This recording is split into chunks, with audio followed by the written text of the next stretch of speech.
সবচেয়ে উত্তম দরুদ কোনটা? দরুদ ইব্রাহিম। একটা ছোট্ট শিখিয়ে দিচ্ছি, আল্লাহুম্মা সাল্লি ওয়া সাল্লিম আলা নবিয়িনা মুহাম্মদ। পারবেন?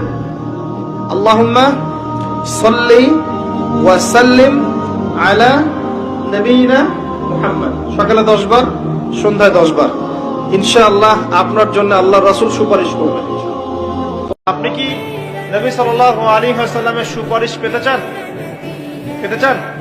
হাউজে কাউসারের পানি পেতে চান? নবীর কাছাকাছি থাকতে চান?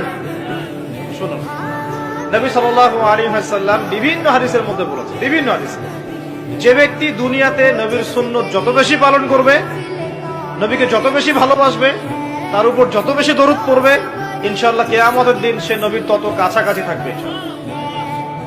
আর যদি সকালবেলা 10 বার এবং সন্ধ্যাবেলা 10 বার পড়তে পারেন, আল্লাহুম্মা সাল্লি আলা মুহাম্মদ ওয়া সাল্লিম, অথবা আল্লাহুম্মা সাল্লি ওয়া সাল্লিম আলা নবিয়িনা মুহাম্মদ, ইনশাআল্লাহ নবী সাল্লাল্লাহু আলাইহি ওয়াসাল্লাম আপনার জন্য সুপারিশ করবেন।